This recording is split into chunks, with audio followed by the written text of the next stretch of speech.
What's wrong with AIDS? Why doesn't anyone want me to give them AIDS?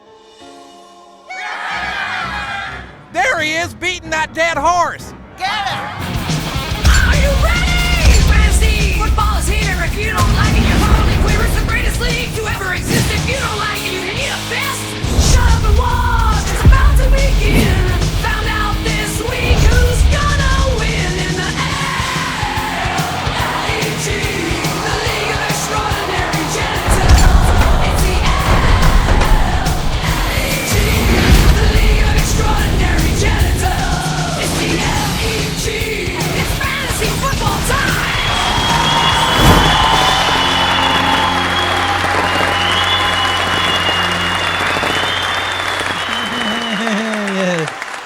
Okay, I get it. All right. I will drop the whole Chris Olave, Jerome Ford debacle, even though the league is stupid and proved that dumb trade. All right, welcome to Week 4 LEGTV. I am your host, The Commish. We've got more surprises than a P. Diddy freakout party. That's right. We've got lots of things to talk about in the league, and right now it looks like there are 3 teams that are the juggernauts, and they are separating themselves. But first, let's look at last week's scores here. As you can see, Pokemon got to catch them all with a big win, getting lots of points, 177-86 over Dahlgren. Saquon Barkley and Derrick Henry, 35 points each.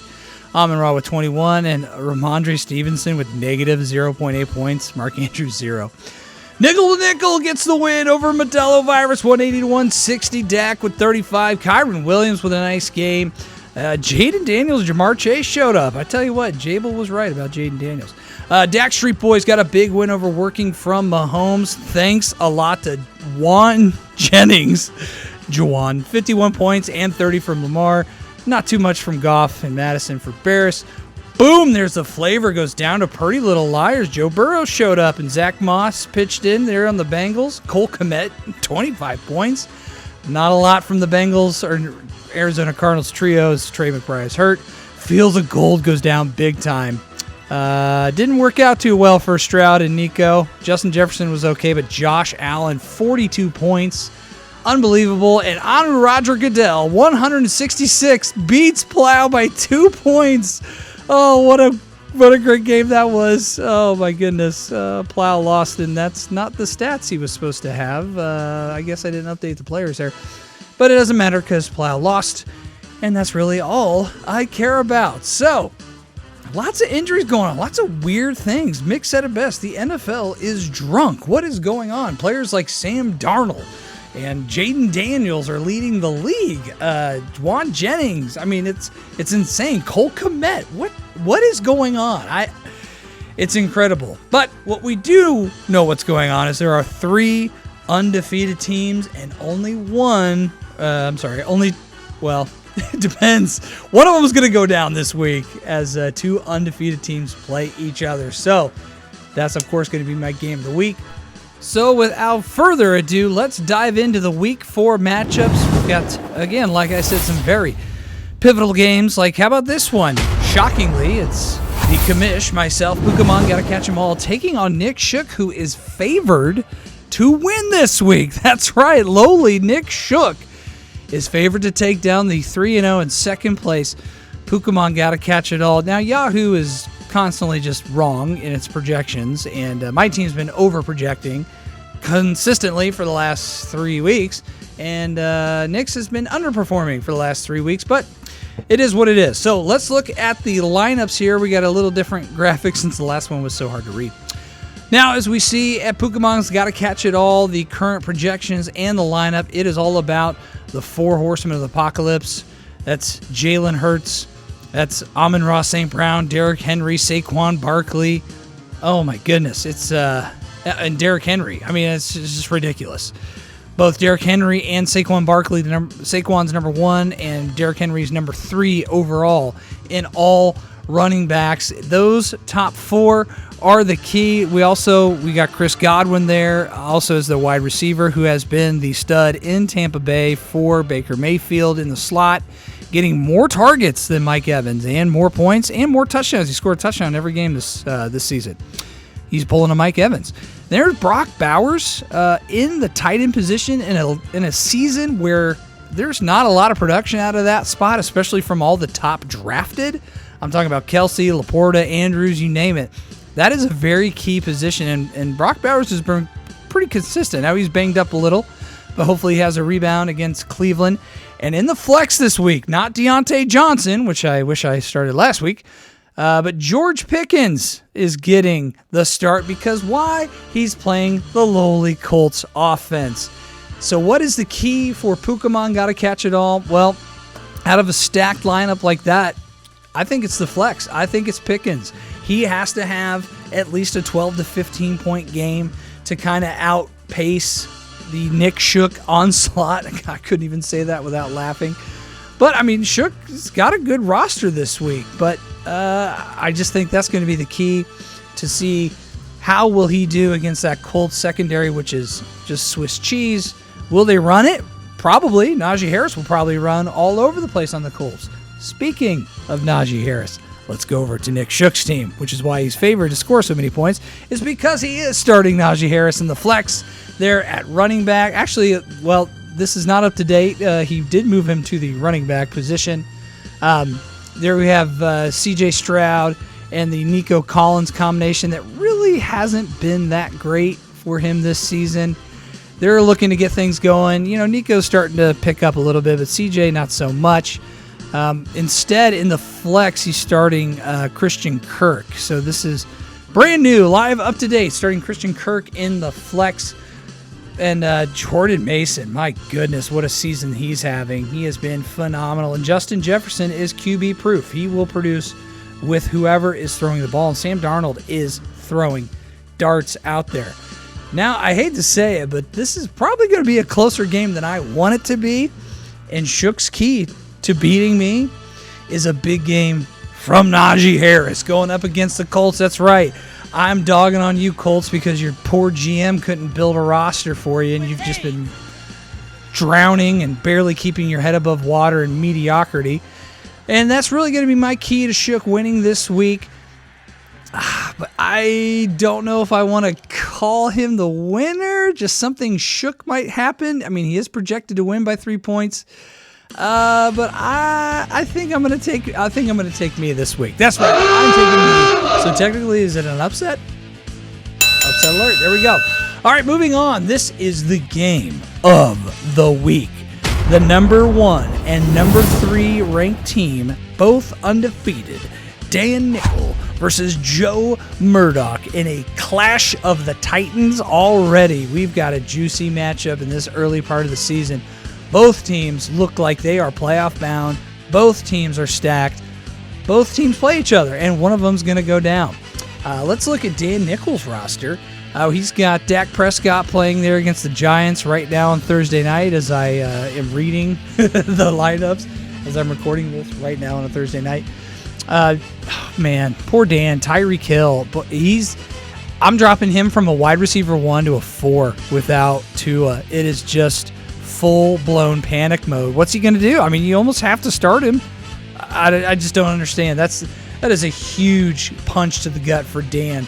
But luckily, DK Metcalf, who should have been a Colt, is also, speaking of beating a dead horse, is also producing this year and putting up big numbers going against the Lions. And then, of course, the running back Kyron Williams and David Montgomery.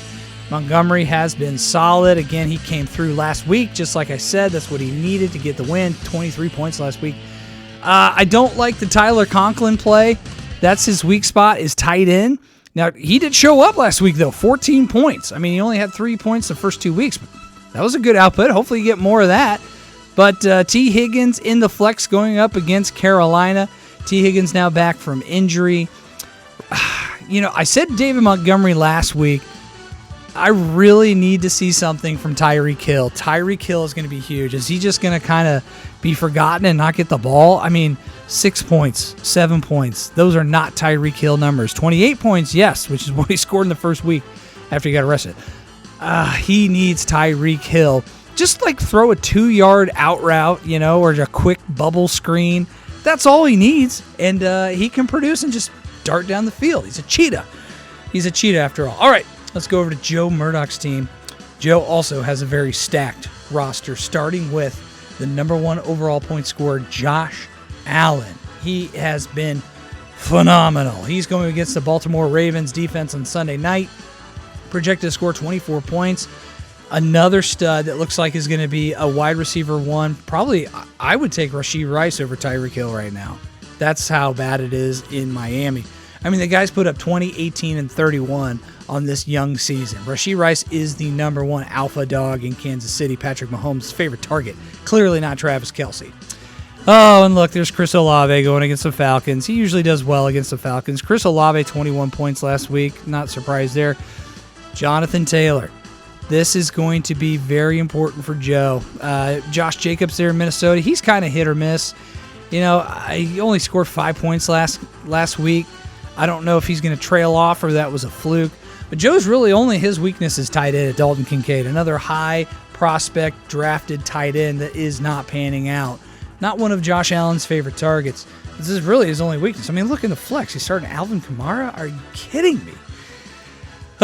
Anyways, with that stacked lineup, it's hard to pick against Joe. I think he's going to handle Dan pretty easily because of Tyreek Hill. Now, I'm looking for Joe's key to really put away Dan. It's Jonathan Taylor. It's Jonathan Taylor because are the Colts going to be behind early and abandon the run game? Is Anthony Richardson going to throw a ton of interceptions and just, put the offense in a bad spot? I think Joe's going to win it this week over Dan. Just looking at that roster, yep, I'm taking Joe to stay undefeated and go 4-0 for Joe. All right, let's go to the next matchup. John Dahlgren taking on Working for Mahomes. 1-2 in 9th place, and lowly clock gobblers, only 86 points last week. Oh man, that was bad. He looks to bounce back though. This is a very tightly contested match according to the projections. Let's look at Dahlgren's roster, starting Aaron Rodgers over Anthony Richardson. I told you last week not to play him, but looks like it was too little too late. He does have CeeDee Lamb going up against the Giants in the Thursday night game. Devontae Adams there at wide receiver, who's a little dinged up. He's listed as questionable. Oh boy, Ramondre Stevenson, is he going to rebound from a negative output against the Niners? I don't think so. Now, Chuba Hubbard coming off a very nice game with Andy Dalton kind of bringing that offense to life. I mean, 29 points, are you kidding me?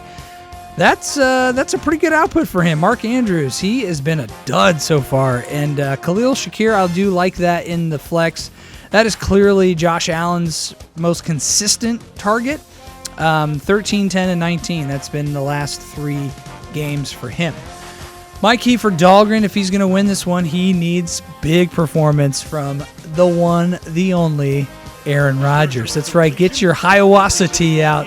Aaron Rodgers needs to light up the scoreboard against the Denver Broncos and have a big game because he needs to make up for players like Ramondre Stevenson or Mark Andrews who just aren't doing that well. And in the QB position, that's where you get the most points, unless you're Juwan Jennings.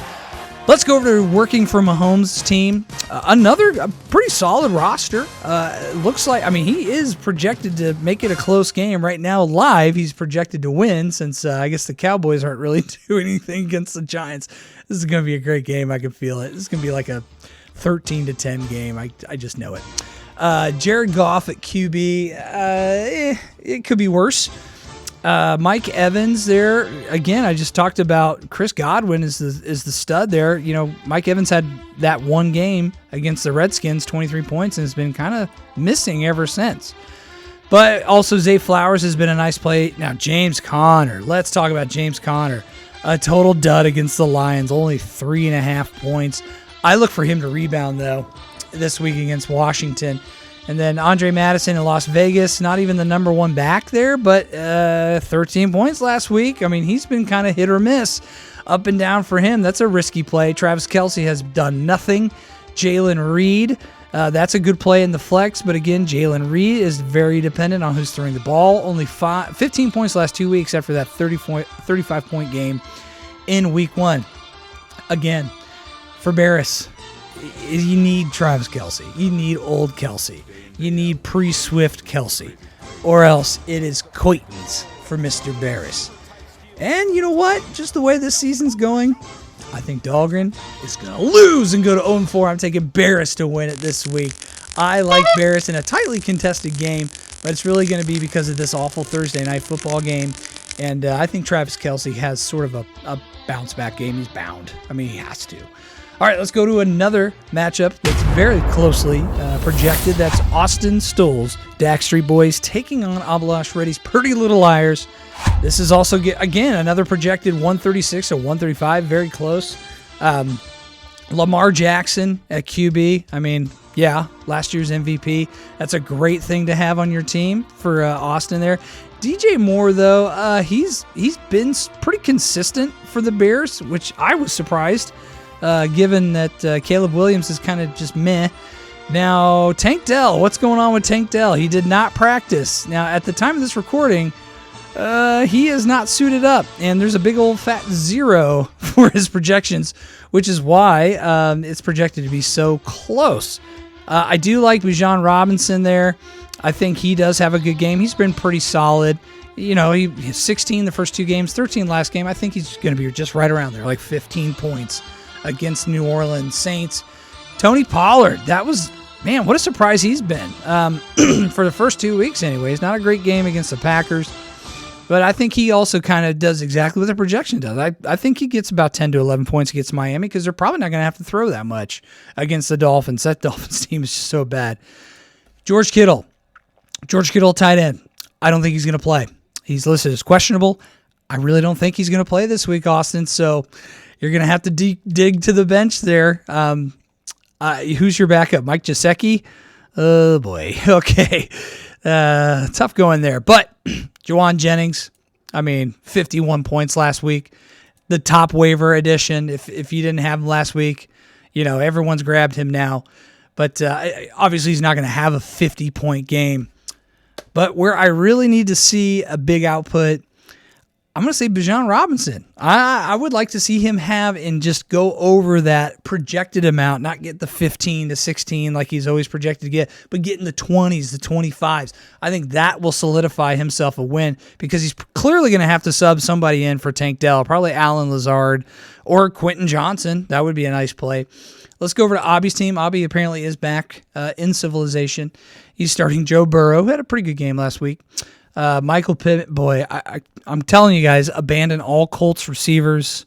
There's nobody on the offense outside of Jonathan Taylor worth having in fantasy football. Jerry Jeudy, that's an interesting play there as your number 2 wide receiver. Brian Robinson Jr., though, going against the Cardinals. I think that's going to be like one of those old school games, just ground and pound type of games. And Zach Moss, who had a really good game against the Washington Commanders, that's their name, 20 points there. He's clearly the number 1. We all thought that what's his name was going to take over there, Chase Brown, but it's clearly Zach Moss's backfield. Cole Kmet also coming off a huge game, 25 points last week, of only scoring 7 points the previous 2. Oh, Abby, you're staring at Alex Pierce. What are you doing? He only get you 5 points last week because their quarterback can't throw it to anybody.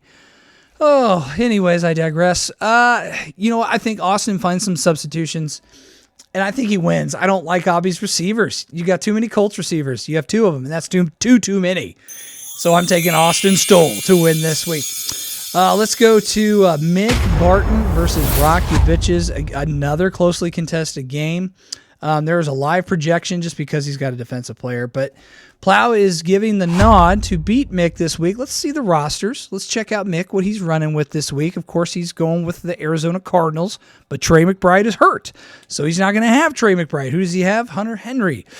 Against the Niners, I don't like New England's pass offense either. But yeah, Kyler Murray, Marvin Harrison Jr., that has been a great combination, especially Marvin just busting out. Him and Malik Neighbors look like absolute studs. Jalen Waddle, don't like this play. Another victim of the Tua-less Miami Dolphins. Not great. Carson Steele getting the start. Yes, Carson Steele and Jaleel McLaughlin. Oh, those are your 2 running backs, Mick. What happened? Garrett Wilson in the flex. That's probably one of the best flex plays you can have. I don't know why you wouldn't, I'd probably start him over Waddle and maybe, I don't know, find a better flex option because Waddle, not going to do it this week. My key for Mick, Garrett Wilson. Absolutely Garrett Wilson. We're going to see what he does with Aaron Rodgers there against the Denver Broncos. I think it's going to be a shootout. Let's go over to Plow's team, Rock You Bitches. Again, he's got Patrick Mahomes, who we're still waiting. We're still waiting for old Patrick Mahomes to come back. I mean, if they weren't winning, there'd be a lot of pressure on this guy. I mean, not a lot of good fantasy numbers. I mean, he's thrown 4 interceptions this year already in 3 games. Not looking good. Scary Terry, don't like that. Mike Williams, he's really hit or miss. Obviously, Plow has the advantage of the running backs, Jamar Gibbs and James Cook. I think that's what's gonna put him over alone. Don't need to worry about Kyle Pitts. He's going double tight end, by the way. Kyle Pitts and Dallas Goedert, who had an amazing game last week. He's not going to repeat that. I promise you that. He's not going to have a 32-point game against Tampa Bay. He's probably going to go back around to that 7-8 point output. However, it depends if Devontae Smith is hurt, because then they're going to be without A.J. Brown and Devontae Smith. So Dallas could gobble up those targets. That's why he had those many points that week. That's right. In real time, I'm changing my mind. I think that's a great play, putting Dallas in the flex just because there's nobody to throw to, except for maybe Saquon Barkley, who's been tearing it up, and Jalen Hurts is also going to run a lot. That's my key this week for Plow. Oh boy. Yeah, let's go Dallas. Yeah, Dallas has got to have a good game in the flex. Need him to produce for Plow to really take this one and put Mick away and put Mick to 1-3, which I did not see that coming. A bad start for Mr. Mickey Boy. Okay, the final match, Dr. Anurag Reddy taking on Jables Modelo Virus, coming off his first loss last week. He is projected to win this week. Having Malik Neighbors sure helps that. I look for him to have a good game on Thursday Night Football against the Cowboys. I mean, that defense in the backfield really is not great at stopping people. Unfortunately, he has Trevor Lawrence as his quarterback. That's a problem. As you recall, last week I said Drake London needed to come through, and he did. He had his best game of the season, 18 points last week. Going up against the Saints, I think that's going to be a shootout. Stephon Diggs is a nice wide receiver to play. His running backs, Breece Hall and Devin Achane, I like those a lot better than Jables' 2 running backs, ETN and Singletary. And Dalton Schultz, man, he's not doing it there. Just another tight end who's been an absolute dud, 4-4-3. Not great. But again, I mean, we know Malik Neighbors is a stud. He's going to produce. So that's already said and done. I'm interested to see what Devin Achane does. That's what I think the key is for Anu. Anu needs a big game from Devin Achane, because if Dolphins are behind because they can't throw to anybody, they got to run the ball, right? They got to do something. Maybe throw some screens. I don't know. Like, there's just nothing there in Miami right now, and it is bad. It is really, really bad for all Miami fantasy football players, especially the receivers. So Devin Achane needs a good game. Let's go to Jables' roster here. Again, I fully admit, and Plow, we were both wrong about Jaden Daniels. He looks amazing. Kirk Herbstreit was all over it, saying this guy was going to be an absolute steal, and he has been nothing short of amazing in this early season. He is going up against the Arizona Cardinals. Jaden Daniels is one of the top QBs in the league. Brandon Ayuk, who did not have a good game last week, but Debo's not going to play. Will Juwan Jennings again get the lion's share of the targets? We'll see. Jamar Chase came through finally. Travis Etienne and Devin Singletary. That's his weak spot. I don't like Singletary there. Travis is very kind of, he hits his projections. He's projected to get 13. He'll probably get 14 or 15. And that's not bad to have in a running back position number 1. But Sam Laporta. What is going on with Laporta? He's probably not even going to play. I think Jable's probably going to have to sub him out and put in Jake Ferguson. Oh, wait, too late, Jable. He's playing tonight. So it could be full-blown panic mode, and you could have a 0 burger right there for Sam Laporta if he does not suit up for Monday night. Oh, that's a tough spot. And Brian Thomas Jr. there for the Jacksonville Jaguars. That's a good spot for him, too. He's been pretty solid for the lowly Jaguars, even though he didn't have that great of a game last week. I think Jable loses again just because of the Laporta play. He needs Laporta to play. That's his key. Not for him to just perform, but just to play. He needs something in that tight end spot, or else it's going to be a big fat 0 for Mr. Jabal Soul, so I'm going to give the win to Dr. Anirudh Reddy. Okay, well, that was the rundown. I'm done beating dead horses, done talking about P. Diddy's freak-out parties. Good luck, everyone, for this week 4 of LEG Fantasy Football. We'll see you next time.